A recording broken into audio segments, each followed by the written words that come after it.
What's going on, everybody, and welcome to another edition, another installment, another episode. Yes! Big episode. Yes, sir. We are here. Yes, sir. What's going on, everybody, and welcome to another edition, another installment, another episode of the Opinionated Brother Podcast. With your boys, Tyler Pie Guy and HD in the building. What's good? What's goody, bro? What's goody, big bro?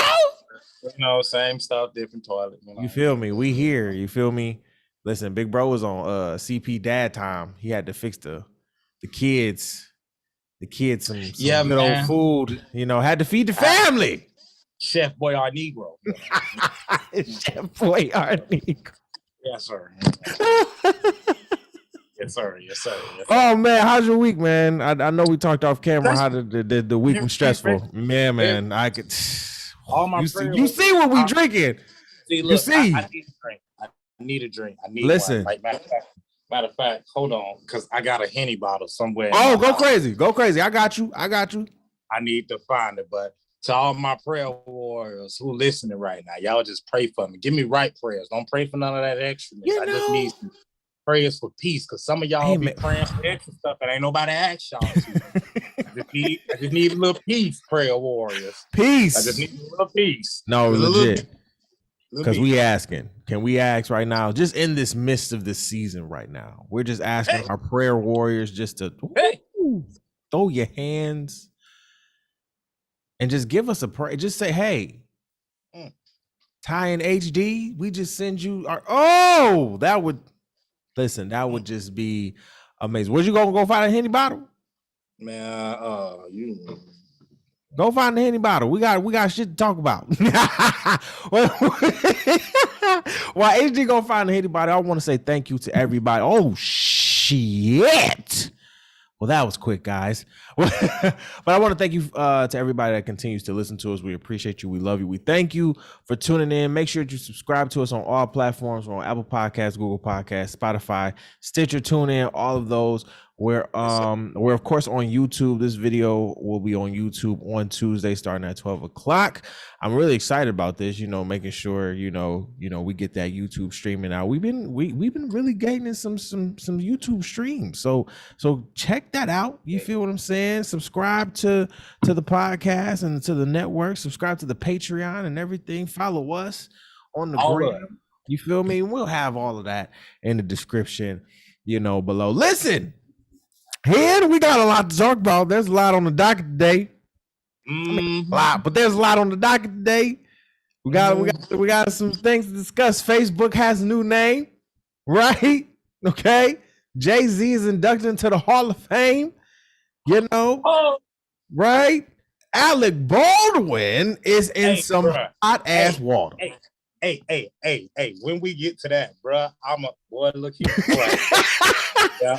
We're gonna discuss our Clown of the Week, our MVP of the Week, and for the second half of the show, I want to discuss expectations, y'all. I want to talk about how we might have to dim down the expectations, because when we expect things from people, even at the smallest nuclear level, I think our feelings get hurt, right? And I think for me in this season, I've literally kind of put my expectations less in man, okay, and more in God, okay. And when you do things on a singular level, and I say that in a sense where I'm doing things by myself on my own, doing it my way, and then transferring it to I'm trying to do it I'm trying to do it God's way. What as you say? When you hit that on my own, I just heard Patty in the back. I'm sorry. I was like, what? On my own. I'm sorry. Oh shit. Sorry. So old school. At this, he is an old school man. We really old heads around here, for real. Like, we got some old spirits. If you haven't checked out for real, we got real old spirits. But in the second half, we're going to talk expectations and how I believe some of us, or maybe all of us, need to kind of dim our expectations back, put more of our expectations in God and less in man. Okay. And we'll debunk that. We'll talk about that in the second half of the show. So let's get into the show, man. Let's do it. I want to get into our clown of the week this week. Okay. I want to start there. Who that? Our clown of the week. I love her though. Let me just say this. Who that, boy? Don't start here. Don't start that shit. Who that, boy? I love her. Okay. I love Young Miami, bro. I love Young Miami. And the fact that I know Young Miami can rap better than this. Oh shit. See? Shit is dropping. That's how you know. She raps better than this. Young Miami is getting clown of the week because she has this song called Rap Something. Okay. You talking about her new joint? The new joint. Okay. The new joint. Now, she wouldn't get this clown of the week for no other thing. Rap. Listen, she does her thing. She's one of the queens of Miami. Damn near one of the queens of Florida. Listen, she does her thing. However, we've heard Young Miami rap. She's not the best. We understand this. But she has a flow. In this song, particularly, I don't know where the hell she was going from point A, B, or C. But I know that she rhymed Buenas noches with roaches.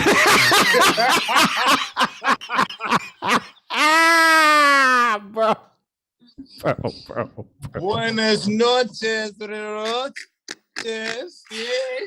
Yes, my friend. Bro. Yo, hey, bro. When I heard this for the first time, I died, bro. I fucking died. Do you hear me? Oh, bro. Oh, my. Like, bro, I ain't gonna flex either. Like, this whole song, I kept just feeling like Blueface wrote her song and was like, hey, say this shit about these motherfuckers. And like, cause the way, like you said, her flow was like, You know what? Are you telling? Are you snitching right now? Or are you rapping? I mean, she was out in so many people, Diddy, Moneybag, yo. I'm like, whoa. Man with the good knees. Come on, man. Man with the good knees. Like, you gotta relax. You gotta. She out here. I was out here. Young Miami, what are you saying? I couldn't follow it. You know what it sounded like to me, and I love my city. Shout out to the 313 Detroit. I love you. But that's what it sounded like to me. I felt like a Detroit rapper wrote for her, maybe produced her beat. When you hear a Detroit song is in the basement type music. Okay? Especially a trap song. I love all my artists from Detroit, but y'all don't rap on beat 95% of the time. And that's what, to me, she sounded like. I felt like somebody from the deepest depths of Detroit was like, yo, hey, I got Young Miami new track, bro. Hey, send it to Detroit, bro. Hey, chill out. D, fam. Chill out, bro. Send her to the D, fam. I got her. I got her. I'm just saying, man. I'm just saying it wasn't her best. And I'm saying this because Lil Yachty was writing her her lyrics beforehand. That's why I'm saying this, bro. I was about to say something, but you beat me to it. Go on. I'm just saying. That's what I'm saying. That's what I'm saying. HD, go ahead. They have like a whole beef over that shit too. Like this whole big ass. Well, I think it's more so Lil Yachty was, or no, that's Lil Uzi. But I don't know. I didn't think that was ever a beef. I didn't know they had a beef over them. Beef over the Act Up song, right? Like he must have wrote that or some shit. He did. They was saying he didn't write it though. They were saying he didn't write it or something along those lines. Man, he wrote a lot of her lyrics or let me just say allegedly, first of all, before I put anything out there. Allegedly. And I believe I believe it to be true. But allegedly, Lil Yachty wrote most of their first album. Not JT's, because JT can actually, she got fire. JT's fire. I've said this from since I heard the City Girls of 2016. JT can spit. Young Miami, she's there for the twerks and the good looks, because she was out. She was popping. And low key, if let me say this for real. And I actually said this beforehand. If Young Miami didn't get pregnant for real, she still would have been like hot. Like, it wouldn't have been a icy girl winter or a hot girl summer. She probably still would have been that top, you know what I'm saying, on the thing. Just because she was making good music for all the women, right? Oh yeah. I'm just saying, before she, like, the City Girls was banging before, like, they had the charts and everybody on blast. Like, it was City Girls everywhere. When Young Miami got pregnant, bro, when you seen the comments on Twitter and Instagram, niggas was like, what the fuck? I'm still trying to figure out where the Icy Girl winter came from. I just heard about I'm just getting Sweetie, right? Right. Right. You talking about the Quavo took his Bentley back from? I'm just saying. You know, but that's neither here nor there. I just feel like Young Miami did not produce on this track. This track was not a great track. It was all over the place. She outed a lot of names. And I mean a lot of names. It was great. I thought it was great. Hilarious. When I say, hold up, I thought it was great because of the hilarity in the song. Because even though she was out, motherfucker, she was dead ass serious. You hear me? She was dead ass serious. She was. So while everybody was probably like, damn, this shit hitting, let's just be honest. She probably not getting views because a motherfucker saying, damn, this track go hard. She getting views because she's selling not some motherfuckers. Right. She putting some motherfuckers. Like, motherfuckers want to hear what they call the tea. The tea. She was spilling it. Jug motherfucking Arizona tea. She done pulled that bitch all the way out. You right. I'm sorry. That might be. Is that just a South thing? Y'all got Arizona tea? No, we got Arizona right? Shit. First of all, Arizona need to come sponsor. I drink too much Arizona. Hey, Arizona, come sponsor us. Because you need to come sponsor the podcast. There is no listen. I drink too much Arizona, especially the green tea ginseng. All right, my dog. For me, it's a no-brainer. Hit my line, big Arizona. But listen, I think you're right. Like, it was a hilarious ass song. It was one of those songs where I don't know if this was like mad authentic because she named so many names. You know what I'm saying? And it was just like, whoa. I think it was. Oh shit. I said, listen, and again, the last line will always catch you. Okay. When listen, I'm sorry. And I know she's getting Clown of the Week for the song, but she just might be in line as a 1B for MVP of the week because she made roaches and Buenas noches rhyme, bro. I'm sorry. My whole thing is, what made you think like roaches and Buenas noches? Bro, what? How do you make that rhyme? She made it rhyme. She could have said Buenos noches carrying around coaches, or Buenos noches getting down with the I don't know, the hoest. I don't give a fuck. Getting down with the roaches. Getting down with the roaches. Hey, my nigga, if she would have rolled that R, I would have died. Oh my God. Roaches. Bro, if she would have rolled the R on the roaches, I would have fall out. She should put out she should pull out like an exclude, like, what is that, like a deluxe version of the song? Put it like on somebody's album, and she got to oh my God. But I think one of the things that got me, she was like, Diddy, I want to put it in your face like roaches. I was like, whoa. But I thought she already put it in his face. Then is she saying that is she saying that she did, or that she wants to date, right? When they supposed to be dating or some shit like that. Oh, they're dating? You know, first of all, you know, Diddy sit here and get one every cha-ching. I don't know.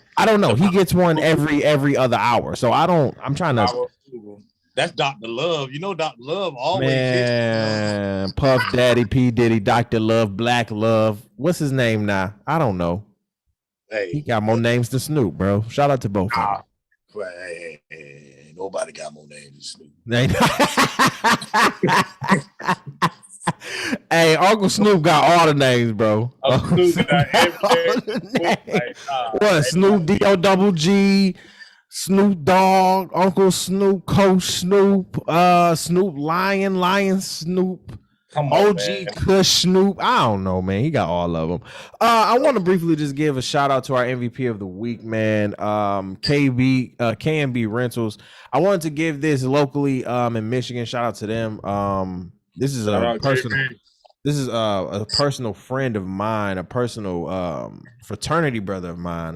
Shout out to Alpha Kappa Psi Coed Business Fraternity ClownsOfTheWeek chapter out of Grand Valley State University. I just seen that y'all had your homecoming. Shout out to y'all. You feel what I'm saying? Shout out to everybody that went to homecoming. I seen all the old heads was out in homecoming. Don't matter where you school, but I was seeing the pictures. Watch out. Watch out for the old head. But K&B Rentals is basically like a you know how they put up the tents, you know, event basically an event service company. You know, they go to any event and they basically help you put up the tents and everything like that. Like they have their own, you know, service. So if you want, you know, any events that's happening, whether that be a church event or cookout, whatever you got going, you know, K&B got you. And my boy Jake, who is, I believe, the co-founder of the business, has only been running this for about, I want to say about 4 years now. I literally want to say about 4 years. This man has literally done so much in 4 years. I remember his last accomplishment, him and his crew won $2,500 for the business, right? Just on a pitching, you know, a pitching competition, right? And it's amazing to me because it's a black-owned business. This is black men. You understand what I'm saying? This is black men that's holding it down. You feel me? And they from Flint, they from Michigan. So I gotta give them love. You understand what I'm saying? And that's amazing because they keep doing it. You know. So I'm proud of them. I'm proud of just seeing. Personally proud of Jake to see where he continues to go with it. And I'm proud that everybody supports him the way that, you know, I believe he should be supported, right? He's grown for real. When I think about him having his one tent, right? His just one tent and saying, hey, if y'all need anything, y'all let me know. I seen this man literally start from Facebook posts like, yo, let me know if y'all need anything, help with any events, yada, yada, yada. I got my supplies.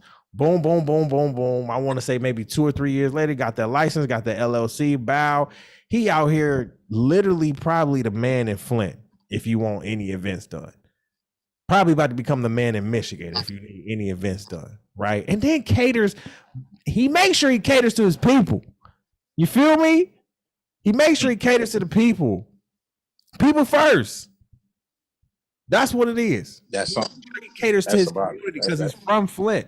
So he's giving back to his community in so many ways, and I'm so appreciative and I'm so thankful for him. So shout out to you, Jake. Shout out to K&B Rentals. Keep doing what you're doing, fellas.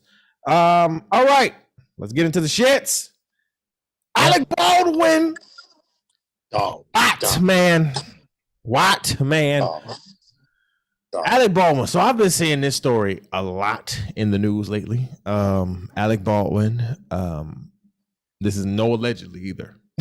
This is fact. This is real. Alec Baldwin was on the set of a now canceled movie. It was called Rust. And prop gun had no prop bullets, had real bullets. And gun goes off, injures somebody, kills the director. And shit is... So it's actually real bullets? Real bullets, bro. Real bullets? Yeah. Like when you get a prop gun, you're not the person who's supposed to, the crew, right? Who's supposed to load the gun and everything is not supposed to load real bullets in there. It's supposed to be like prop bullets or something that is rubber, something that ain't gonna kill me. See, I heard that it was like the gun exploded and one of the shrapnels. No, it was an actual bullet. Mm-hmm. Oh, Alec, you going to prison, buddy? The gun was loaded, bro. The guns were loaded with real bullets. And didn't do their job today. And that's the question we asking, HD. That's the question we asking. Because you're saying Alec going to prison, right? My thing is Alec just may go to prison. You're right. My thing is, do the crew? I'm gonna ask you, does the crew go to prison? Whoever was supposed to load that gun, do they go to prison? Because isn't the director, her name is Helen, isn't her life in their hands too because they didn't do their job correctly? I mean, officially, yeah, all of they have to be charged. Right. Whoever is over the props, Alec, and even because the situation is it's not bizarre. Yeah. But from what I read up, the last time something like this happened was like in 1980 something. Mm-hmm. So we talking about then the time before that, we talking about 1950 or something like that. So it's not like this is super duper fucking common, but right. Who just was like, you know what? Fuck Alec. He could get his own goddamn gun. Oh shit! You think it was planned? You think it was set up? Bro, at this point, bro. You think it was set? All these movies this man done been in, bro. You're right. And he played Trump on SNL. Let's not forget. Some people do be feeling salty. So you and listen, January 6th was the day of the erection day for Trump supporters. They were terrorists. Okay, they still have a chip. You can't call them that. Oh, they were Americans. They were Americans. First of all, I've seen the HBO documentary 4 Days at the Capitol. Y'all were some terrorists, bro. Y'all ran up in that Capitol and acted like y'all ran things. And then again, and I don't mean to be off topic, but it's just like, how don't some of y'all police look at your people and not get upset? Like, I'm literally watching y'all on this documentary walk up to these people and say, hey, can you get out? Can you get out? I'm about to shoot you in the leg. You want to know why? That shit is all a fucking brotherhood. Ain't that crazy? The motherfuckers that's there. They told them that they was gonna be there. They told them that, hey, we even gonna watch y'all back when y'all get here. Ain't that crazy? My boy, when I seen the fucking video of the security officer running upstairs to get away from the people, and I feel sorry for the young lady who lost her life because she had to get shot. You trying to break into the what it was, the I don't forgot what the name of the damn room was, but you trying to break into the goddamn room. The chambers. Yeah, the chambers. But it had the Senate chambers. Ass, like, and they still trying to hang him now. Like, of course. He needs to go to jail for murder. Like, no, the fuck he don't. He was doing his damn job. Now, what about the dude who had his foot propped up on what's the name desk, on Nancy Pelosi desk? No, legit. You got the guy who took the flag from out of the fucking room, waving around. His ass actually got sent to prison, but he got sent to a special prison. Right. So that's a whole nother motherfucking thing. What about the 6 motherfuckers who jumped the police officer to get through the door? No, legit. Let alone the 200-300 people who was talk your shit, HD. Breaking fucking windows, motherfucking hurling shit. And then, like you said, a lot of that shit was Capitol Police trying to diffuse it, but you actually had policemen, actual policemen. I don't know what it will be, because that's what, like the DMV or some shit like that somewhere. But you had actual police in full riot gear they pushing them back, but they ain't pushing them back. Now, let's just say this was some BLM. We stop. We get first of all, we would bitch. not have made it even to the block. Do you hear? No. It would have been. I think we would have made it to the block, but I think you remember how they had all the fences up? Yeah, just the fences. They ain't had no guards.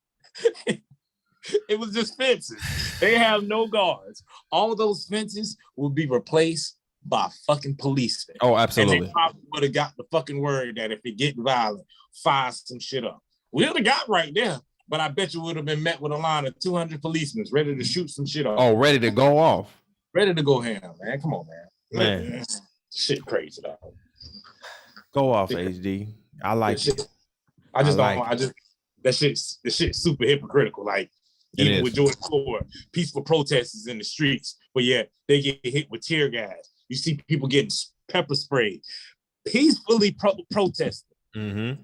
Peacefully protesting. And what a lot of people, a lot of our white Americans, and I'm not gonna say all, some of you white Americans, some of our white folks are so stuck into the point where they have this God complex, where if I'm not getting worshiped, respected, or my demands aren't being met, I have the power to do whatever I want with you. Right. And we ain't even just talking about policemen in the world. We're talking about general white folks. You could be black, just being black, minding your own damn business. Minding and your business. What that TikTok video? There's always, you could be black and there's always some white person watching you. Just watch it. True. Like, why? We posted a thing. We posted a thing on our Instagram. Like, this is how an old white woman watched you, and it's a chicken, a white chicken. Up? Yes, because it's like white people just want to stare at you, like you're just. And I'm like, doing something, lady, what is your wrinkle ass staring at? What's up? What's good with you? And don't let them fucking find out that you actually are in a fucking position of power. Oh Lord, they're not gonna hold. Nah, you all type of motherfuckers. You can't do that. You bitch ass nigger. You gonna do all this. It's everything under the book. But if you notice, if they under you though, if they like completely under you, they nice as fuck to you. Oh, of course. Hi, Henry. How are you doing today? So they do that shit all the fucking time. Mm-hmm. And low key, I just feel like it's just to undermine just the greatness and how far we've come so far. Because hell, boy, all it takes is one silly ass nigga, and they will take us back 12 fucking steps after we already done tracked motherfucking 30, 40, whatever the fuck it is. Absolutely. Because that's just how the fuck it is. Society don't see us as successful black folks. They don't see us as people who are actually trying to so-called get out of the poverty that they say all black folks are in. Hell, to them, we ain't supposed to have shit. So the fact that we are coming out of that, but yet we leaving y'all to y'all shit over there. Mm-hmm. We ain't even coming over to fuck with y'all no more. We leaving y'all over there. Right. Only to watch your same folks fuck your business over. That's it. Hey, look, man, that's a conversation for next week. We're gonna say this. We're gonna do that because we're gonna say that for next week. That was good. Well, niggas is shooting outside. You said they shooting outside. They sure is popping. It's Halloween. Happy Halloween to everybody. Be safe. I know this is gonna come out afterwards, but it's just like, yo, can we just be safe? But it's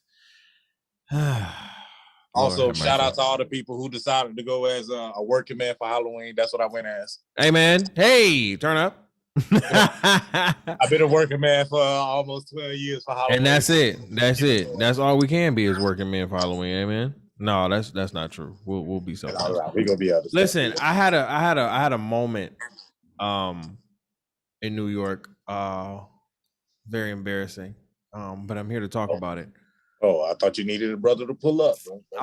No. Maybe just to rub my back. Because, bro, me and my girl are out, handling some business, and we're on the west side of New York, and we're about to head back to the crib. And my stomach is doing all types of Floyd Money Mayweather right now. My stomach is out here just Hadouken, I mean, do. And I can't, and it's hard for me to walk at this point, right? Like I'm trying to straighten out, and every time I straighten out, my stomach is literally in pain. And I'm like, do I need to shit? And I'm like, what the fuck is going on? I can't move. I can't. And mind you, I'm in this white neighborhood, okay? This is probably like the theater art district. So this is very much Waihite Central, okay? And we are just cruising down 60, we're about on 64th Street. I get to the corner of a street and I have to sit on like the street. Because at this point, I'm sweating, my mouth is dry, I'm spitting, and I'm like, is my body telling me I have to throw up right now? It sounds like you need your shit. You only get the sweaty mouth when you gotta throw up. If you just got cramps. It wasn't sweaty mouth. It was cotton mouth. It was very much cotton mouth. Like I understand when I need to shit, and I understand when I need to throw up. Woo! My body was literally on throw up mode. And I was like, oh no, what the on the corner. Like what the fuck? So there's a sewer opening right here next to me, right? So I intentionally go sit next to the sewer because at this point, as soon as I sit down, I feel the throw up coming. And I'm like, oh shit. What the hell is going on? The fuck? So I just hurl, right? I hurl twice. Just nasty. And honestly, what happened was I got two bagels with cream cheese and butter, right? Just for breakfast because I was like, I'm hungry. I don't need much, but I just need something to eat before we go into our business. And this man must have put like, a glob of butter on my shit because literally that's all I threw up. Like it was mad butter, and my body will literally flush out all of that oil and butter. And if I got a lot of that shit, it will tell me. And that's exactly what the fuck it did. It beat my ass, made me sweat, and said, hurl this shit up. My girl had to go get a bottle of water. And let me tell you, I had to pee too. Okay? So the pain from my stomach, me having to pee, I'm like, yo, this is too much. I asked my girl, like, yo, am I having a hot flash? Like, what the fuck is going on? Hey, your body over there working the hell out. Yo, yeah. I'm over there like, what the fuck is going on, bro? So we get to a Starbucks. I go pee. I'm releasing. I'm thinking, like, thank God. I take a fart. I take a nice fart and I pee. After that, I'm straight. Everything was good after that. Everything was good. Let me tell y'all I was embarrassed. Okay. I was so embarrassed because first of all, there's a UPS truck next to me while I'm hurling. Okay. As I'm trying to get myself together because I'm shaking and shivering like a goddamn crackhead. And I look like a crackhead on the street. I literally look like a crackhead on the street. Black man with dreads, with a hoodie on and shit like that, hurling and shit. Niggas like, yo, one nigga asked my girl, like, yo, you want me to call the ambulance for him? And that's a New York thing. Like, yo, when a nigga is on the street hurling and shit and he's slumped over, more than likely he's a crackhead and you want to call the ambulance for his ass. And I'm like, oh, damn, that's how they looking at me right now. I was so I look all the way out of it. I ain't nowhere close to where I did. Oh, man, it was a moment, bro. I will forever remember that adult moment. Okay, that's the good one. Until you shit and throw up at the same time. Man, oh my God. That's a different type of burden. That's a different type of burden that we not going to. Wow. Because that's aggressive. It hurts people. I'm just going to let y'all know. That's aggressive. That's aggressive as shit. Yeah, stupid. My God. It is. It's actually aggressive shit.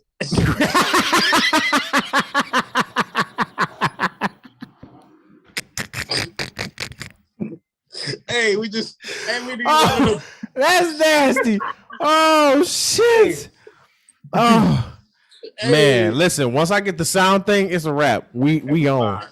Oh my God. So I want to talk Jada Will and the fake news that has been going on with this story. So Jada went on her show, Red Table Talk, which I'm a fan of. I love the Red Table. Some episodes better than others, but I'm a fan of the show, right?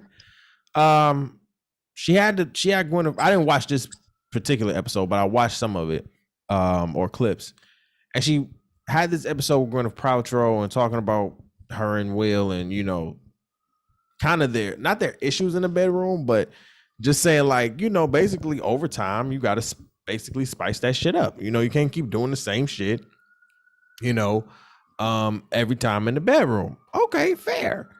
No.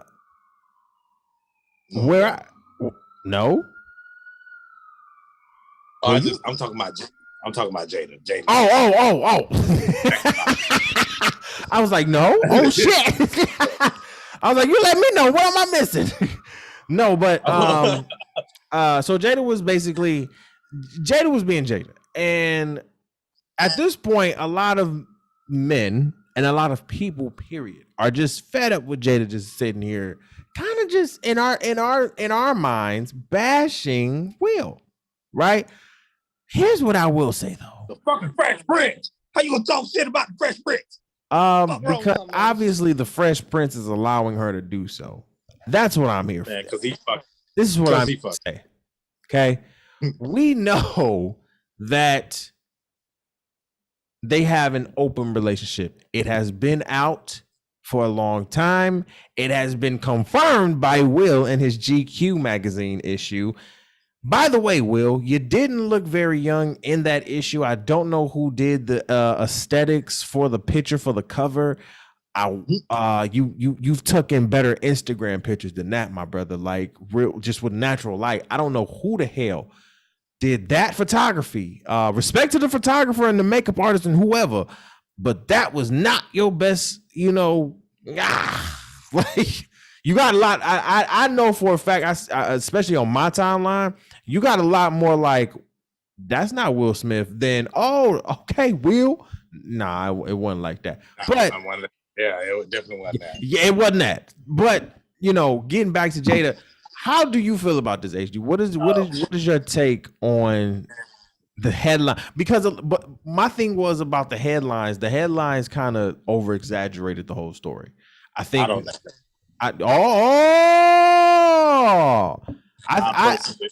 Okay, go ahead. It's not like I got a personal beef with Jada. I just don't. I don't fuck with her. Like, right, my boy.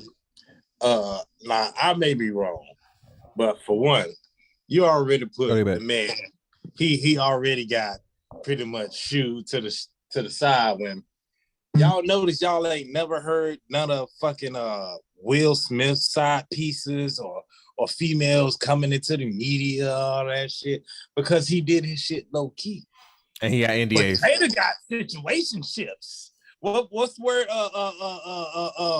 God damn it, I done forgot that quick. What's that? What did she say? What did she call her? Oh, entanglements. Yes, we will never forget entanglements over here. That is a new word in the relationship pyramid. Yeah, that shit is fucking ridiculous. Now, anybody who know me, I fucks with August Alsina. I was fucking with August Alsina before he really became like horror, like how he was hot. Man, I love this shit. Man, before I love this shit, when that nigga was on the progression shit, So I found out that he was friends with, I think it was Jaden Smith, and then that's how he met Jada, and then that's how all that shit came around. Okay, so boom.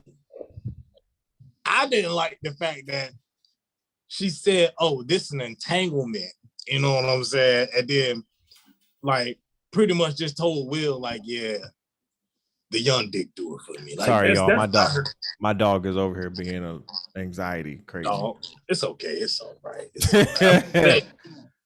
Like, he probably being Jada. He being Jada right now.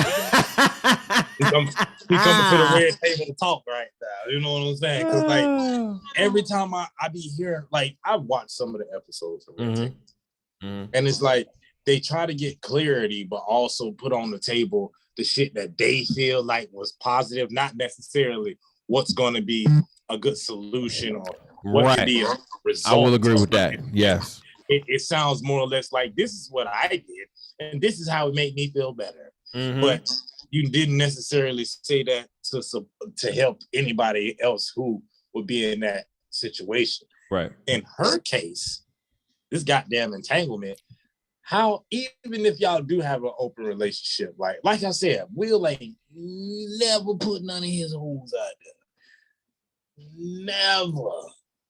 Hey, can I tell you something? What that? I think here's my opinion. I think he's still fucking his ex-wife. Oh, he's still fucking his ex-wife. You think she got back? You think Oh, you think she said that? You think she said that because Sharice still got the better poom poom? Come on, man. Oh! And then think about it like this. You know why she talking shit to Will Smith right now as far as that bedroom shit? What you mean? Jada Pinkett is still stuck on Tupac. Bro, he's dead. Rest in peace. Exactly. But he's dead. But she's still stuck on Tupac. Like you trying to compare the Fresh Prince to Tupac, right? Like I think, and you know what? I think you just hit on something right there, bro. The fact that we're still having the kind of Tupac discussion when it comes to them is ridiculous to me, bro. Y'all are both in your 50s. Tupac is long gone unless this man is on a remote island somewhere, okay, on Cocaine Island or some shit. Unless this man is on remote, buried somewhere, chilling. Listen, he probably is. And listen, he might be. He FaceTime every day. But Jada, if you were going to, my thing was, if you were going to make it happen, you should have made it happen right then and there. Okay. Thanks. If things with y'all were going to be a thing, right? You should have made it a thing. Because Jada will swear up and down, "Oh, I had such a great emotional relationship with Tupac," and what it says is that it's kind of right entanglement. It's kind of demeaning the relationship that you have with Will. What you would tell me though, Jada, and what you would tell us is, no, it's not, because I still have emotional ties and emotional feelings to Will. But it won't be with Tupac. It won't be the same as Tupac. You won't have the same oomph that you had with Tupac that you had with Will. It's like you're settling, and that's what you won't say. Is that you settled in some way or form because you didn't go after what you wanted to go after. You settled for what was there for you. Hence now why we're talking about y'all having an open relationship, and hence now why you're bringing this forth. Now, here's why I will say the media kind of over exaggerated this story. And I believe like Shade Room, Hollywood Unlocked, they love when Jada Pinkett Smith is in the stories. You feel what I'm saying? Now, I'm not saying the headline was completely wrong, but I think over exaggeration is a thing. I think that's a thing, especially with me being such in tune with it. When I see headlines like that, I'm like, bruh, I'll go back and just make sure they said what they said. And if they said, because I want to see, and did she say all of that in the headline? No, but I could infer where y'all got that from. But at the same time, there's a level of exaggeration just for clickbait. I get that. But y'all gotta chill out. Really? Y'all gotta chill out. Shade Room, Hollywood Unlocked, Ball Alert, all of y'all gotta relax. Like it gets to a point where it's just like, bro, sometimes it's like they ain't even say that shit. Like, what are you trying to? You need a story, huh? Is that what it is? You need a story that bad? And I get it. I get it. I get it. Like for me, this honestly, what Jada said on her Red Table Talk to me would not have been a talking point if not for the shade rooms and the Hollywood Unlocks and all of those, the Ball Alerts and all of that shit. Because I'm like, again, for me right now, I'm so in tune with what I got going on. I don't even watch the shit that I used to watch for real on a daily basis, right? Or even on a like a once in a blue moon type of basis. Like I'm so in tune with this, like I don't even watch the Red Table Talk. So I had to go back and see what the hell they was talking about. And again, she said what she said. Did it equate to the whole headline? No. That's why I'm saying media circuits have to be careful in over exaggeration, because even in over exaggeration, nigga, y'all can still get sued. Yeah. Get like make sure y'all just covering y'all P's and Q's. But Jada, you gotta chill. Jada, you gotta relax. Okay. Jada don't give a damn. You see how she did Buddy in the movie, bro. She fucked Buddy for the little $100. Damn, that's fucked up. You're right. Get out of here. That was the role she played. That was not her. That was not her. Exactly. But I'm just saying, a lot of her characters is starting to show her character, if you know what I mean. Yikes. All right. Speaking of character, JayZ, the man, Hove, was inducted into the Rock and Roll Hall of Fame. Big moment for hip hop, big moment for Black people. You feel me? Big moment for JayZ fans, big moment for JayZ and his family. You feel me? So shout out to him. One thing that I took away from Hove getting inducted into the Hall of Fame was the beef, the long. And I mean long. I mean, I don't know what other beef was longer. And I don't even want to call it a beef, but I don't even know what other. That is the longest standing beef. Longest standing beef, you know, between Dame Dash and JayZ. And it's just like two Black men who have literally succeeded in their craft continue to do so. Respect and love to Dame Dash. I fuck with Dame too, but he probably like. Now, of course, Hove got. I'm not counting pockets. I'm just looking at the lifestyle. You know, Hove probably got. Counting pockets. Pockets. But Hove was at the Hall of Fame, and he gave Dame Dash his props. He basically said, "Listen, you know, we may have our differences, we may not see eye to eye all the time, but if it wasn't for you, I wouldn't have been here." And that right there, I think New York, stand the fuck up, okay? All of New York, stand, especially Brooklyn, stand the fuck up, because the two niggas that literally have the longest standing beef in New York history, in my view, can now sort of make amends. I don't know if it's going to be, you know, the same reciprocated on Dame's side, but I believe where JayZ at is at in life. He's just like, listen, I'm making too much money to be mad at you niggas. That's the point. That's why I don't think it'll be no reconciliation or I'm making too much money. I don't think so. Making too much money. For real, because we're making money together.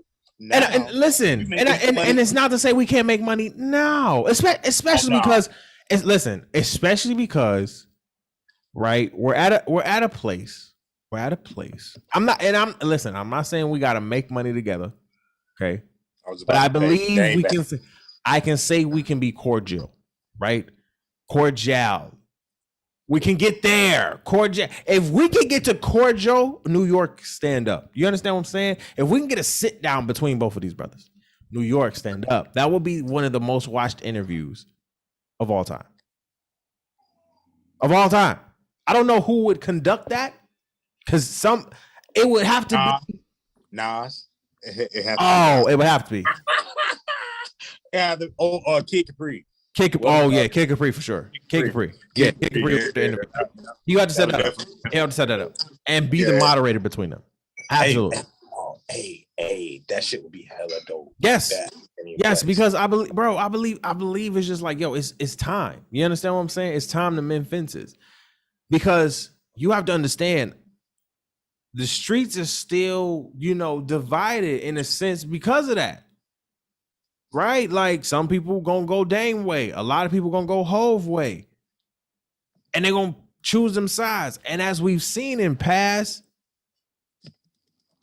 when we talk about beefs and everything, we've seen how beefs can be. You be on that side, I'll be on this side. Even if we cool on our respective, whatever. It's I think it's detrimental to and at this point, black man, we do so much more better together than we do apart. We ain't gotta like each other, but there's a level of respect that we have to give each other because there was that respect back then.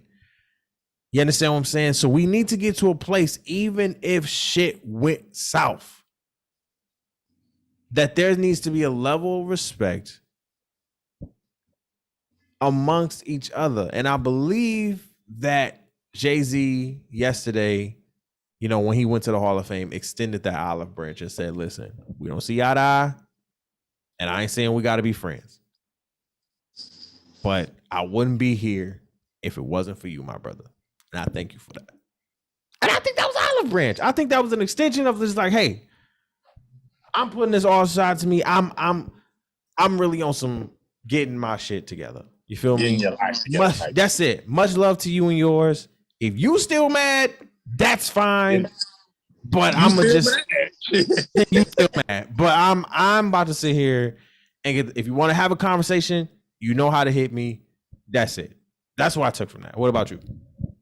Man, look, I feel like big shouts to Hove, you know what I'm saying? Like I said, that Hall of Fame shit, that's a different type of vibe. But I don't know, like I've been watching those shows, like because like they all come on YouTube. I don't even really watch cable anymore. I'm like all on YouTube. But Dame had a show where it was like him and his family on TV or some shit like that. Mm-hmm. And bro, just to see how Buddy move, and like I've seen the interviews on the Breakfast Club, and like I'm pretty sure anybody growing up in the 90s seen Dame Dash on MTV Cribs when he had like 2-3 drawers of just white t-shirts and shit like that. Yeah. So like when I see shit like that, plus seeing the shit that he's doing recently, it's like Dame is just bad for business. Like not necessarily saying as far as getting to the money, but keeping the money and talking. You know what I'm saying? Keeping the money and talking to people to the point where the money stays. It don't fluctuate because you said XYZ, and now because you said XYZ, because I could only assume that that's the whole reason why him and Jay separated. Like, I'm going to another level in my life, and the way that you moving and talking is not going to allow me to get to this level. So I either not conducive to my level up process, sir. Okay. And now you mad. So don't get me wrong. Like back in the day, fucking Dame was like Diddy the Biggie. You know what I'm saying? Right. All in the video. I know y'all seen it in the Big Pimp video and shit. You feel me? All over bitches. He was a shit. That. He was a shit. But that's all people knew. They didn't know he was out here getting money on behind the scenes and all that shit. All they seen was you throwing bottles over bitches and all that shit and all that good shit. And then like when what was it? A little bit after was it the Blueprint? Like right after the Blueprint first drop. That's when you start to see how the man was really like wild. And I remember like they had that story when he went like Hot 97 and like wilding out on everybody up there and all that shit. Like, bro. Dame Dash, man.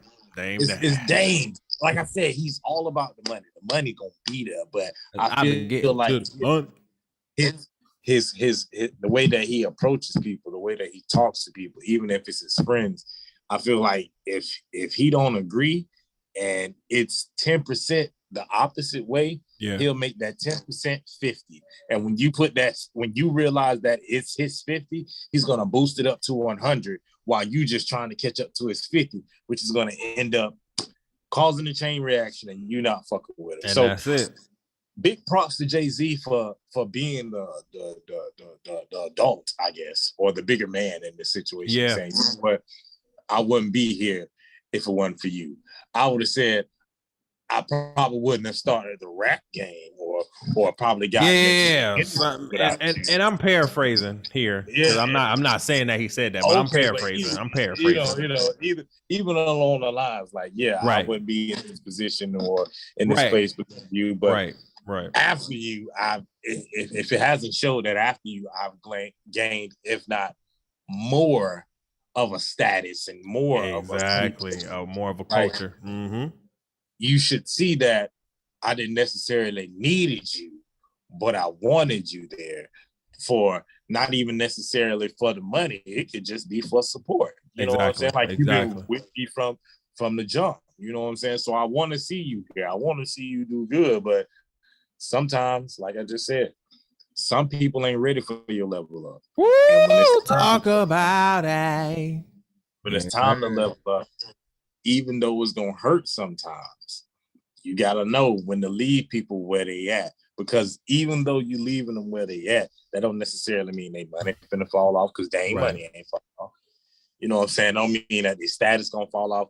None of that shit falls off, but you're going to a level where it's going to require you to be completely different from where they are now. Because where they are, they could be making three, 4 bands a fucking day or whatever the case may be. That's cool. Right. But God could have put it in your life and said, you know what? I'm going to give you 10,000. But you got to stop fucking with this motherfucker right here. He the one who holding you back. He the one who doing like this. And what a lot of people don't understand is that your blessing ain't for everybody. And Amen. I think JayZ understood that. Because remember, Rockefeller, you had Freeway and all them boys, the Buck boys in the building, and you had all them boys. Nah, it's just him. Matter of fact, and look at this analogy. McDonald's had Ronald and the motherfucking gang. And now it's just Ronald. You level up, bro. Yeah, I'm dead. The gang can't come with you. Look, I know you remember the Hamburglar and all that. The gang. Know what I'm saying? I know you remember. I hated them damn kids, man. When you level up, you gotta lead people. You know what I'm saying? Kids meals were hard. But yeah, man, that's all I feel about that. Shout out to Hov, you know what I'm saying? Man, shout out to him, man, because he didn't have to do that. He didn't have to do that, but he did it. Shout out to him. You know what else who did? Another company who did some shit. Facebook. As we know, Facebook has been really in hot water. Can we call it that? Well, shit, the app is still Facebook, so goddamn it, I'ma still call it Facebook. Facebook is now, if you have not heard, it was going to change its name because of all of the backlash and legalities, because Facebook has been literally targeted since 2016. I mean, they've been literally shelling out money to a lot of powerful people because they've been doing a lot of dirty shit too. Yeah, and been getting sued and been paying out people for it. They've been losing some cash. Okay, they've been losing a lot of cash. Here's the thing. If Facebook did not sit here and buy WhatsApp, Instagram, have Messenger and all the others, if you see how Facebook is running, with Red Table Talk and the Facebook Watch and Cardi B and everything, they're trying to bring it back more hip. Even if I go to my Reels right now, I just post some of my TikTok videos on my Reels. That's it, right? Facebook adopted Reels. One of my videos right now is almost to 80K. I don't know who's viewing this shit. I don't know what the hell is happening. But to me, Facebook's algorithm is like, yeah, we need more young and hip. Because Facebook know that it's an old person social platform. Your aunties, your grandmothers, your moms are on there. You're not on there for real. Like it. But that's why we like it. You know, it's like the safe zone to keep your family. You don't want them on Instagram. It's the least operated social media. They've already done research on this. It's Twitter, Instagram. Really? Well, first of all, it's TikTok, Twitter, Instagram. Those are the top 3. When we go to Pinterest, like Pinterest is over them. Niggas still doing Pinterest? Yes, bro. Pinterest is still a thing. Ladies love Pinterest, fam. White women adore Pinterest.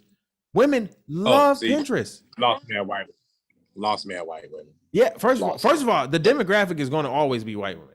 Secondly, women across the board are going to love Pinterest. Then what I found out is that men too fuck with Pinterest because Pinterest has some shit on there that you can get, anime shit for sure. So when you think about it, Facebook is being left in the fucking dust. Now, Mark Zuckerberg has one of the other, top creator apps in Instagram, but your main app in Facebook is now becoming a shit show, and it's done too much. It's created too much hoopla. It is now about to go to Supreme Court because one of your peoples is outing you like a fucking firestorm.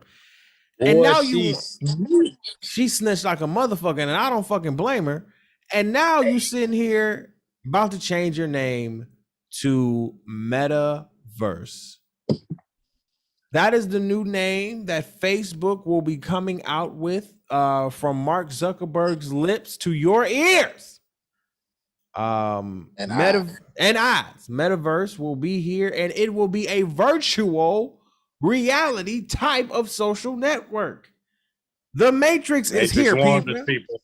The Matrix is here. And actually, the Matrix, the funny thing about this is the Matrix 4 is coming out. Okay. So I actually want to go see that. The last Matrix coming out. But I want to get your thoughts on this, HD. What do you think about Facebook changing their name to Metaverse? I can give a fuck. I can give a fuck. As long as I can still talk. As long as I can still. I don't really. What you think about this virtual reality, though? What you think they're gonna do with this virtual reality? Are we all going to get Oculars? Are we going to pay for Oculars now? Are they going to have Oculars? That's what I was just about to ask. Like, okay, so the way I'm looking at this shit, when they even started talking about this, right? I'm like, oh, bro, they finna make everybody, and I mean everybody start converting to VR. Now, once I'm pretty sure, because you said Facebook bought what? Instagram, WhatsApp, Messenger, has Messenger. They own Snapchat too, don't they? Do they? They tried to buy Snapchat. I don't know if they got it though. I don't know if they got Snapchat. I know they tried to buy it though. I don't know if they got it. I know they tried to buy it. Well, just imagine it though. We talking about the metaverse, and it's supposed to be a virtual reality world. Mm-hmm. I'm pretty sure they're gonna start this from well, let me just start speaking from a selling point. At some point, because it is going to be a virtual reality, they're going to require you to say you need to get a VR headset. A VR headset, right. They're probably also going to make it to the point where you can only sign in via Oculus. Oh, damn. If you've noticed, and this is just me speaking, me speaking. I can talk your shit, conspiracy. HD, talk your shit. Over the past, I love you too, son. Over the past 6-7 years, we've been having like that small integration into just smaller things. Like remember, it went from the fingerprint. Yep. To your eyes to now, it's all face. It's all face. Like you don't even have to touch your phone. Look at it. Boom. Yep. It's unlocked. In there. Hell, you do it with any apps that you have right now, whether it be mobile banking, whether it be for the cheaters out there. Y'all got hidden motherfucking apps that you just hit, look at. Talk about open it up. It done got to the point where now even facial recognition has gotten so good to the point where they can tell that you don't rob somebody way over here because they done did the whole right side of your face and can realize, hey, right, this that's Jamal you from exactly from down the I'm block. just saying, from down Hey, the get block. Jamal. That's that down the block. He stole my watch. We know that nigga stole them boxes. We know he stole them boxes. But I'm just saying, over the years, that's gonna be crazy. Slowly progressing. So imagine everything. Instagram. Well, hell, Instagram might change. It might be turned into Viragram or whatever. I don't know. But Instagram, you said Instagram, WhatsApp, and Facebook itself is going to be changing the metaverse. Yeah. I shit you not. It's going to get to the point where everything's going to be voice and ocular activated. And we're going to end up, especially with how COVID is right now. And once again, I could just be reaching a little bit. But you making sense though. It's a reach, but you making sense. I'm loving it. It's just how shit is falling. Listen, I love a good reach that makes sense. I love a good reach that makes sense though. Man, I'm just saying, all these work at home jobs. Yep. Remote work. Some of them you can actually use your VR headset with a mouse and keyboard and still go to work and be in meetings. Come on now. Come on. Now, that's what I'm saying. Like, it's gonna get to the point where y'all remember how Wally was? Well, he was just the motherfucker was just sitting in chairs getting fat. Yep. They had the big screen in front of them. I feel like we're gonna get at some point, we're gonna get to that point where people aren't gonna be as active. They're not gonna be out. We don't necessarily have to go outside and do this because everything now is a virtual reality. Oh, they bullied me outside in the real world. Well, let me go to Metaverse. And I'm gonna be there. And I'm gonna fuck them up. You bring it on, Johnny. Bring your avatar out. I'm gonna shoot him. I'm gonna fuck him up. Fuck him up in the head. Man. That's what I'm just saying, bro. Like, it's getting to the point. Oh wow, that's gonna be crazy. What's going on, but to a certain extent, it's getting a little scary. Yeah, because you're gonna start losing people who already are going through whatever, and if they find the joy that they're looking for in the real world in the metaverse, man, look, that sounds like some Dragon Ball Z anime shit. It's real shit. And then the fact that the metaverse is also gonna start, from what I've heard, a lot of the purchases going to start running off of the crypto joint. Oh shit! Yep. So, and I could be wrong. Once again, I could be wrong. But if that is the case, do you know the spike in sales that is? Like, I don't know if too many people is in crypto right now, but me and my brothers and nephews, we got a whole pot invested. Yeah. So, like, we know the worth, but we trying to make it sit. The way that this shit is looking, man, all those little small cryptocurrencies like crypto, doggy, fucking, excuse me, Bitcoin, doggy, fucking, what was the other one? It's like 4 of them bitches, but either way, I know which ones you're talking about. All those bitches is going to come to the forefront because they're all digital, and the value of a $100 bill is going to drop. From what I've heard already, the value of $100 bill is like $70-something. Yeah, it's the actual paper. The paper itself is down so much in value. It's crazy. So I get why cryptocurrency is becoming so like big, especially in our reality right now, and especially in our culture. A lot of people don't like it because a lot of people are more old fashioned. Cash card. Whatever. But when we think about Bitcoin and when we think about current cryptocurrency, it is becoming a thing. I personally haven't gotten it. I actually have gotten into it a little bit just to test the market, see what it does. And it actually, it does what it does. You feel what I'm saying? It gets you, it's just like the stock market for real. If you really want to kind of put it there, right? You see it, you fluctuate it, you see what happens. But yeah, I got Robinhood right now, so I got some money into a few cryptocurrencies, which they doing a little thing, they doing a little something.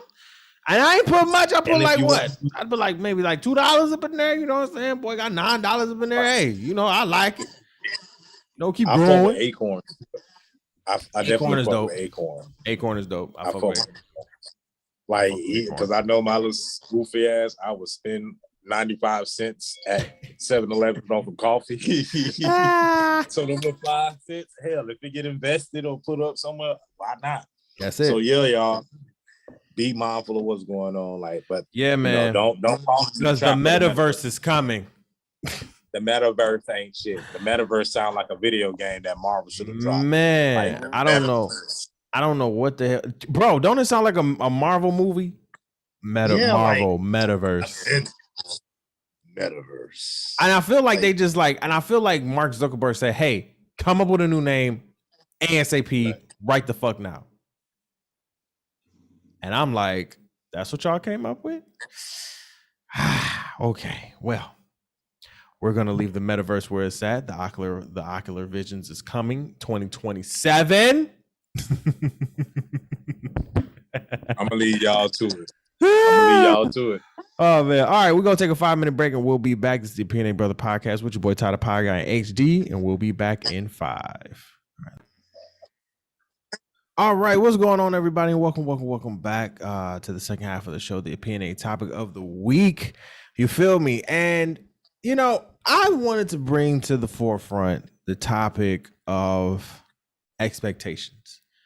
I think during the season that I'm in, right, I've been putting a lot more expectations into God and less into man.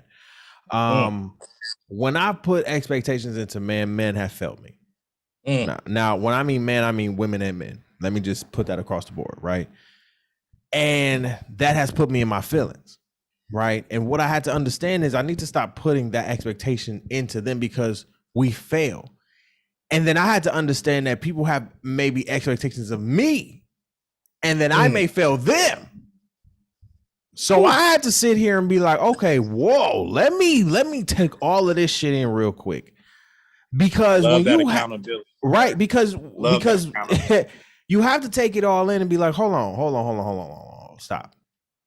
When you have expectations of people, you internally in your mind expect them to either do what you ask them, do what you say, or whatever. And if they don't do said thing, you may get slight attitude. Your energy might change. Something is going to change. Something about your energy or your mood is going to change if you have that expectation of said person. When you have expectations, and when people have expectations of you, right, of doing anything, and you don't do, right, their energy is going to change. Okay. What I found is that I've let go of expectations, right? I've let go of that. And in a sense, it's harder. It's definitely easier said than done. But it's a work in progress. You understand what I'm saying? And when I've let go of just expecting people to maybe say yes or do this or do that or help me here or support me there, the one thing that I had to, and the biggest expectation that I had was really support when it came to this podcast, right? When it came to me doing what I wanted to do. When I started my podcast, it was very much God driven, right? I think when it got to a point of moving things, you know, getting uncomfortable here in New York, I think I was putting more expectation into man than I was into God at first, right? Right. And I had to recenter back there. You understand what I'm saying? Wow. I had to recenter myself back into, okay, hold up, pause, stop. I'm putting too much expectation into men or women that I'm getting into my feelings too much. Oh, because when people have the expectation of me to do said thing, most of the time I'm on it, right? Now, I'm honest enough to sit here and say, if you have that expectation of me, sometimes I'm human and I'm not going to get it done. And I'm going to tell you. if you have that expectation of me, sometimes I'm not going to get it done, and I may hurt your feelings. That's for the ones in the back. No, for real. And you have to understand, like, if you have that expectation of somebody, 9 times out of 10, if they don't get it done, you're going to get upset. You're going to feel upset. You're going to feel away. You're going to feel away, even when you say you don't. You're going to feel away. And I can tell you in my 2 instances of having my jobs, the expectations, just minor expectations that I had failed because I was just like putting too much, expecting them to do what I believe they were, they were going to do. And externally expecting them to be something that low-key they were not. And I'm not saying they're not going to be that soon, but in the space that it was, I was expecting them to be something that they weren't. And I'm like, well, what the fuck am I putting? And I had to realize, like, I stopped putting my expectations in God because things started to get hard. Things started to get really, really tough. And I'm looking around like, oh my God, I got to do this. I got to do that. I got to do this. I got to do that. What the hell is going on? What the hell is going on? And I can equate this back to when I got my, when I was going through my master's process. And I remember applying for my master's degree. And when I tell you, I put all expectations into God and be like, okay, listen, Lord, you got this. Okay. And it was the last week of like acceptance. And I hit my counselor, my professor up. I'm like, yo, hey, did I get accepted? Like, what's good? Because I'm scared. He's like, oh yeah, you got accepted. Oh shit. Last time. Like, God is on time. You understand what I'm saying? Like, he's always on time. And it's never failing, right? So what I had to recenter was I had to stop putting expectations into people, period. Boy, you finna make me preach. Listen, when we ask people things of them, we have to you want to know what you expect? You want to know what you want to expect? You need to expect a no. Go ahead, Pastor. If you're going to ask something of someone, I heard this and I really want to take this in, and I took it in, and I really want to regurgitate this. When you ask somebody something, are you taking into account that a no may be in the process?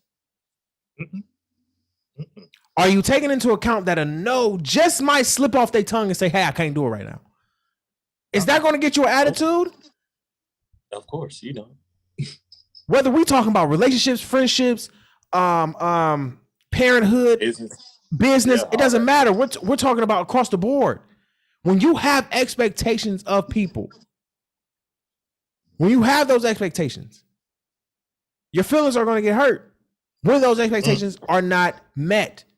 So sometimes it's better to sit here, loosen the expectations, see where that person is. And if they are not on the level that you need to be at, or you want them to be, hey, then we need to have a conversation. Communication needs to happen. I think, first of all, before we need to have expectations, communication and comprehension needs to happen. Did y'all hear me say communication and comprehension? Because I don't think people comprehend what you communicate. Go ahead, Hen. Put them together. You have to put them together. And I had to learn that. Because, you know what, y'all finna make me I know how to do see what young Ty the pod guy yes come on, Bishop, speaking to the cost of knowing one's expectations. Yes, Pastor. See, what a lot of people have gotten confused is that your expectations ain't everybody else expectations. Let me say that again. Run your that back. expectation ain't everybody else expectations. Amen. Now to Amen. to your point that you were saying, sir, on a different spectrum though, sometimes even though you may go to ask somebody for something, whether it be, food, help, whatever the case may be, most of the time it's a family member, friend, right. Somebody who you close to, who you expect them to say yes. And like you said, you don't usually think about them possibly saying no. No, exactly. Think about it at all. And a lot of times, because it's family or best friend, it'll completely get disregarded. Yes. Right? Yes. Or on the other side of that spectrum, you have it to the point where people expect you to act a certain way when something happens. That's good. That's good. Act completely different from what they expect out of you. That's they good. Don't know how to react. Case in point, you could be the person that's always snapping. You always talking down to people. You always overlooking or not hearing what somebody says. And people are expecting you to do that, which is why people probably don't come talk to you, whatever the case may be, blah, blah, blah. But all it takes is one person to come in and be like, so why are you like that? And because that one person could have been told by 6, 7 other folks before them, oh, he known for doing that. He known for doing that. Right. So he already has what we call pre-expectations. Preset expectations, absolutely. Okay, before you even get there, only for them to get there and find out that ain't the case. Now, also in between that, like you said, that with the expectations, you got that communication and comprehension. Right in between communication and comprehension is growth. Amen. You gotta have growth, because we can communicate. I can tell you, you look ugly. You can tell me I look ugly. That's communicating. Right. But am I comprehending what you said when you call me ugly? I may not be ugly in my physical feature, but my spirit might be ugly. Right. My personality might be ugly. So Right. that's where the comprehension come in. And right where growth is sitting right there in the middle, growth gives you that space and that time to be able to say, you know what? They right. They right. Expectations out of all that, though, will have you thinking that I'm not going to go approach this person because I think they're going to do this. I'm not going to go do this because I know they're going to do this. Not taking the accountability that this person probably going to change their life, or you only probably caught them on a bad day. Like, matter of fact, here's one of the biggest expectations that I'm pretty sure every American can, attest to right now. You expect your job to pay you more because you do more than what's expected of you on your job. Say that again. Say that again. Run that back. Run it back. Run it back. A lot of people run it back, because I think you just hurt some people's feelings with that one. So run that back real quick. That's big ass facts. But you know expect to get paid more because you expect to get paid. It's all it's a cycle, bro. That shit wicked too. Because how do you expect that? Like you know your job. My thing was I got that expectation I got very early. You feel what I'm saying? Very, very early. And I thank being Grand Rapids for it, because here's the thing. They expect you to go above and beyond at the rate that you're sitting at. And I had to really, really understand, all right, I'm going to go above and beyond, but you're not paying me the above and beyond rate. Now, one job did that. You understand what I'm saying? And they did overtime, right? Double overtime, all that good shit. Was really taking care of brother. Cool. Love, still doing that. They still taking care of it. I think that's one place that if anything I will go back to, because they take care of their employees. That's one thing. But any other job was like, why would They I ain't having go? that shit. I'm gonna, and my thing is, doing the bare minimum is beneath me. I'm gonna give you full productivity, but after that, I'm not gonna go above 100%. But you know, bare minimum is what they pay you for, right? Exactly. You pay me for the bare minimum. You pay me for 50%, because what I have seen, and we're talking about just business right now, corporate America and everything. What I have seen is that the bare minimum, the expectation is literally, hey, do the bare, that's it. And I'm like, do the bare, and that's because you're paying me for the bare. Here's the kicker. Hit him with the kicker. You get upset. Hit him get the kicker. You get upset at me. You get upset at me when I do the bare. You get upset at me when I don't give you the 100%, but you're only paying me for the 50. Do y'all understand where we're going with this right now? And you want to know how corporate America still trying to fuck you after that? They'll hit you with well, we got this promotion open. Or we got this position open, excuse me.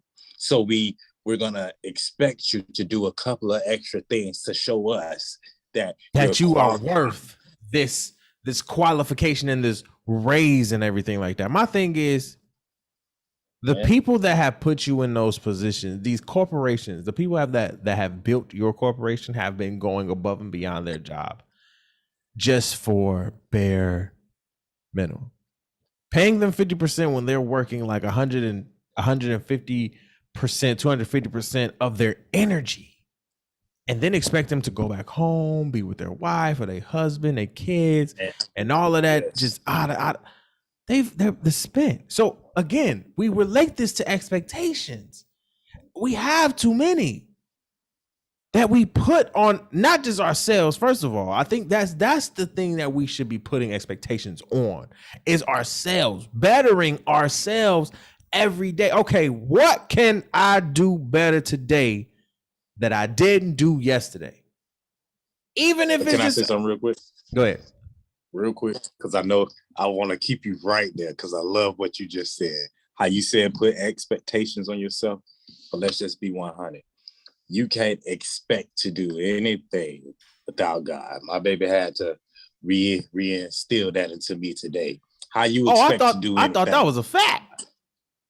But most people don't understand that. You know, you're right. People only sit here and pray to God when they're going through something. They don't pray for them in the good times or just going through it. And let's also be honest. You can't say thank you, Jesus, because you got 3 women in the room and you finna smash them all. That ain't got nothing to do with Jesus. Let me just throw that out there. That ain't got nothing to do with God. Hallelujah. Thank you, Jesus. It got nothing to do with it. A lot of people don't have that. And then the crazy thing is, a lot of people put their humanly expectations on God and don't even understand that He also expects you to hold up your end of the bargain. Come on. Don't do it. See, most people ain't ready for that. Hell, I can admit, for a while, I wasn't ready for that. Right. Because when you have to face up to those expectations, you start to see the shit that you thought was expected of you was nothing. It was nothing. It's a whole nother upper echelon. Or in certain situations, it could be lower than where you need to be. Yep. But you can't have these abnormal, unreal expectations. And if you do, you definitely can't have these abnormal, unreal expectations without putting God first, because that's the man that make the impossible possible. Amen. And you got to do the work, because that's what he said at the end. You got to do the work. You got to do the work. You can't be out here playing. You can't be out here playing. A lot of them be talking about, God, I just want you to put me in a Mercedes Benz and have me back for the rest of my life. You know, God told you got to go to work for the next 6 months to make sure you get it paid off, right? He'll probably move you from one place to the next place with a better paycheck. And we've said, and we're saying this because we've been, or maybe even going through somewhat of this. Yeah. You understand what I'm saying? Because we've been here, guys. We've tried to do it. Let me just say this. We have tried to do it our way. We have tried to do it our way. Our way didn't work. Don't work. It didn't work. So we had to, and let me just say this, first of all, I'm not the most perfect. You understand what I'm saying? I ain't the most perfect. I don't go by every word in the Bible. Okay? But my faith is strong. You feel? Mm-hmm. My mustard seed is strong. Ooh, what you called it? My mustard seed is strong. You have to have a strong mustard seed. Especially, let me just say, especially for what the season I've been in, all the tears I've listen, you gotta have a strong mustard seed, okay? You gotta have a strong mustard seed. And the expectations that you have to that you put on people to do things, you have to stop it.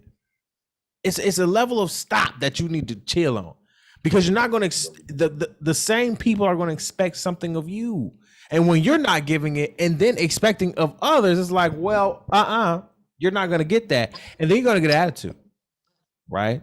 Then you're going to get upset, then you're going to get in your feelings, and then you're going to start crying, and then you're going to have those white girl tears, and then it's going to be like, oh my God, no, what that? Yeah, speaking in tongues, like. Right? Like you're gonna have a whole moment. My thing is this. For me personally, I've learned to sit here and continuously work through everything, right? Stay prayed up, stay faithed up, right? And make sure my prayers are solid. Right? We ain't praying for no beings out here. Let me just say that for a fact. Pray for the right things, man. You got to pray for the right things. And make sure you're praying in totality. Make sure you're don't sit. Listen, I ain't mad at you when you sit here and just pray, because I even give God some lazy prayers some days. That, listen, it is what it is. You feel what I'm saying? Some days lazy prayers. But when you pray to God, you make sure you are attentive. And you are sitting here telling him what you need, what you want, what you have grown into. You understand what I'm saying? Because I can say over the past year that I've been personally in New York, my mind shift, everything about what I have done from 26 to now.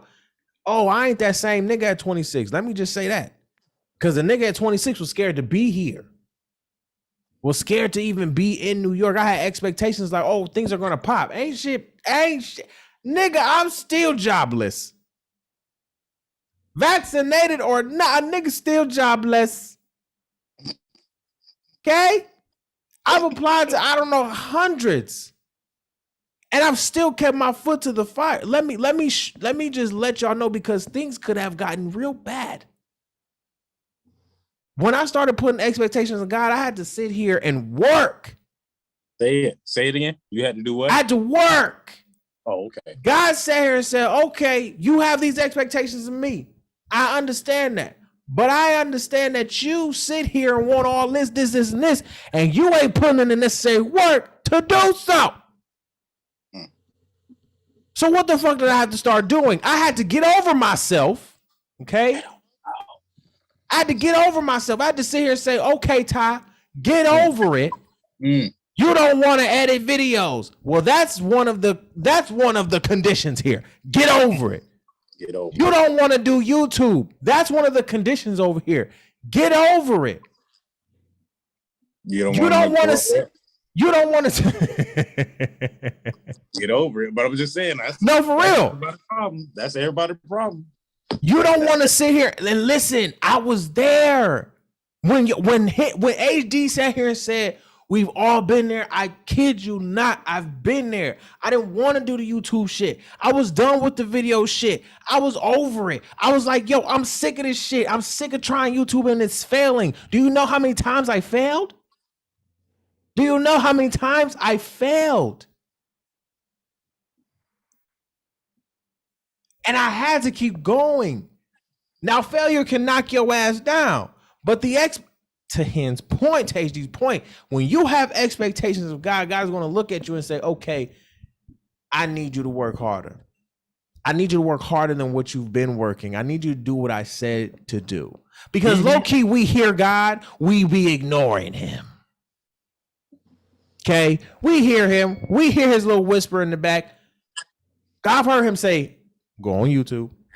I've heard him say, edit them videos. I hear it clearer now. Trust me. I hear it clearer now. But YouTube videos, edit those videos, get it done. And slowly but surely, over the year, I see myself getting into that bag. And now if you see me for real, I'm exposed everywhere. TikTok, Instagram, Facebook, YouTube. We're out here. Was it hard at first? Yes. Hell yes. Especially taking that new leap of elevation, because now I'm putting no expectations into, first of all, no expectations into myself when it came to elevating in failure, because I knew I was going to fail at some of this stuff. I'm a podcaster. You understand what I'm saying? I'm a podcaster. What I know how to do is talk on this mic. I know how to do all of that. But when it came to editing my audio, which I don't like to do, I don't edit shit, but just making sure I put my ads in there, right? If I get ads that I have to do going forward, if we get ads that people want us to do ads for, we're gonna have to put that in the audio. Okay, bet, no problem. I had to get that shit together, editing videos, simplifying shit. As I said before, I had to sit here and learn that I'm dope at podcasting. And I don't have to be dope at everything else to do everything else. I just have to sit here and be consistent and work at it as hard as I need to, just as much as podcasting. And if you see the fruits of I've seen the fruits of the labor. We're going into November, and I'm proud to say I'm fucking everywhere. I'm proud to say that I've brought my brother on as a permanent co-host. We're trying to grow this shit. Is it hard? Do I cry? Abso-fucking-lutely. But the expectations that I have left off myself, in a sense, and then that I have not put into man, I'm putting it to God now, back into him. It's like, yo, things are coming full circle. Is reality hitting? Is reality still happening? Absolutely. But the more I continue to go harder than what I believe I can go, things will work out. And I think we have to sit here and just let expectations kind of die and let them just go. Because when you have expectations in somebody, your feelings are going to get hurt. Here's something. Man. Have the basic relationship with God. Yes. I mean basic. When I mean basic, don't call on him when you're going through something. Give him thanks in a rough time. In a good time. Scream and say thank you, Jesus. Not just on a regular, just like when you in church or something. Give him small praise, even to the ones who've been hurt, like myself personally, by the church or people of church. Yeah. You know what I'm saying? Give yourself the space and the room to be able to open yourself back up, because once again, expectations is what got you mad at the church, because you thought the church people was going to be there, love you, and always accept you for who you is. Hey, but sometimes the church, the people is not the church. The people, not the church. They do say bring 2 or 3 together, and that's pretty much how you have church, or that's how you can what's the word I'm looking for? Jesus, I'm going through the emotions, just thinking about it. But pretty much 2 or more people is how you can fellowship. Yes, that's what I'm looking for. Yes, you can fellowship and bring each other closer, so you can have a better relationship with God. And when I say that, man, like you said, a lot of us are starting to see small just little ignorant signs that's letting you know, like, he talks to you in ways that you probably wouldn't understand. And because you're so stuck into a rut of, I know this is why this is going like this, I know this is why it's going like this, when he give you a sign of just like, it might just be a small breezeway, just like a small opening for you to just see something. You're so blinded by what you used to, you refuse to see it, or when you acknowledge it, it is not up to your standards. So you expect it to just go somewhere else, and you expect what you planned to go completely right. Absolutely. Everybody on this call, everybody in the world know. You can tell God your plans right now. He gonna laugh at you and look at your face and be like, ha ha ha, that's cute. Okay. I've learned to not and I've learned to not have them. You understand what I'm saying? And not to say not to have a plan, right? But it's in a sense, for me personally, every plan that I've had, God has scraped it and said, I got this. Let me work. Well, I was just about to say, what I'm saying? You little bro, just always take your first 2 steps. That's your it. First one is to let you know you walk through the door. The second one is let you know you on your way. He's gonna order all the rest of your steps. But in the same token, you got to figure out what direction you're gonna go in, because he ain't gonna tell you go this way. Exactly. Go this way. He know you're gonna be split in between. Should I do this? Should I do that? He not gonna tell you either one. One of them could be detrimental to you. The other one could be your saving grace. Either way, there's a learning point in every one of those. Each path. Whether you take the good path and you instantly become successful, you get everything you want, whatever, boom, he snatch it away for you to learn a lesson. Or he have you grind all through the years, and randomly out of nowhere, boom, that's I it. hit you with some success. That's it. Because I see your works, I see your due diligence, I see you've been out here trying to do that. And what most people see when they see those small things, like, hell, it could just be you getting a fucking promotion at your job. A little $2-3 raise, you know what I'm saying? Most people be like, yeah, I'm supposed to get that. Boy, you stupid. Nobody gotta give you nothing. I'm just being 100, man. Real talk. Nothing. They ain't got to give you nothing. There's people who are out here overqualified, way better than what you got going on. But you will sit here and feed into that extra shit and be like, yeah, I'm big dog, I'm top dog. So once again, with that word, expectations. When you expect these motherfuckers to look at you different because you got the $2 raise, you got the promotion, they ain't gonna look at you different. They ain't gonna give you no respect because they know you for who you really is. You ain't really, and it ain't God-based. It's all off of me. So, absolutely. Look here, right? Let me stop talking. Let me stop preaching. Hey, man, that's it, bro. That's it. We're gonna leave it here. Like, expectations need to be. I think when we let go of expectations, hurt feelings.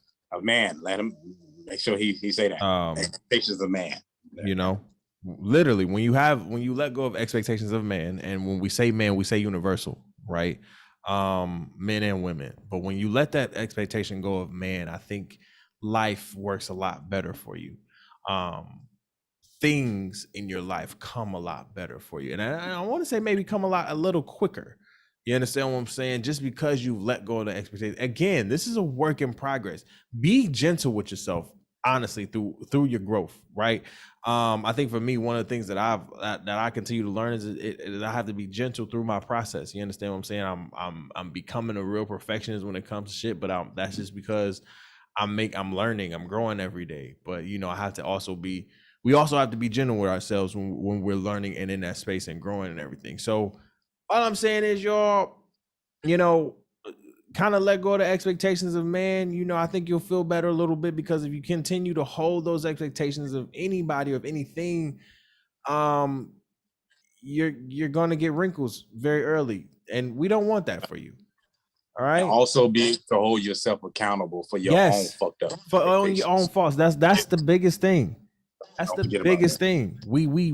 for me, I've always tried to hold myself accountable, especially in these primitive years. You feel me? Especially during my undergrad and not my undergrad, my grad school years, and then afterwards. I really had to hold myself accountable for a lot of shit. Especially if I wanted to move forward with some shit, I had to hold myself accountable for a lot of shit. Like, all right, I put myself in these situations. All right, Lord, what we about to do now? You feel what I'm saying? Like, here we about to go. What we about to do? And it happens. You know what I'm saying? Life is crazy, but it is what it is. You just got to keep moving forward, working at it. You feel what I'm saying? Never giving up, because the minute you give up is the minute everything just goes down. You feel what I'm saying? So do not give up. Do not give up. Crawl before you walk before you run. Damn near walk before you sprint before you run. You feel me? Have an open mind, people. Please have an open mind. You're not always right. You're not always right. Absolutely. You're not always right. And even when you're right, you can still be fucking wrong. Absolutely. Have an open mind. Be optimistic. Please stop giving up on yourself and speak positivity into your life. Yes. Please more affirmations. Please speak that into your damn life, because if you say all the time, I'm not gonna get this job, I'm not gonna get this car, that's what's gonna happen. Yeah, that's exactly what's gonna happen. Like we in the stage of manifesting now. Like, if you can't speak your own success over yourself, then how you expect somebody else to? Amen. Oh, okay. Anyway, come on now. We gonna leave it there. All right, y'all. We out of here. We'll put all of our, links. You can follow me at Tyler Pie Guy. You can follow HD at King Hen. You feel what I'm saying, on Instagram. We'll put all of those. All of those links in the description when we post it. You will see this video on Tuesday. This fool's crazy. You'll see this video on Tuesday. Guys, you'll get this audio on Monday, and then you'll get this video on Tuesday afternoon. All right. I love you guys. We love you guys. You got anything else, Hen? That's it. Good. Just like we said before, positivity, find a relationship with God. We love y'all. And that's it. All right. We'll see y'all on Wednesday for the After Dark. You feel me? We're going to have some shit to talk about then. You know what I'm saying? And we might bring the third Hicks boy on this bitch, and it might just get a little crazy. It might get dangerous. It might just be a little dangerous. All right. They might just shut me down. I don't know. I don't know what's going to happen. But you know what? We'll see. All right. I love you guys. Peace, love, and hair grease. We out of here. Peace.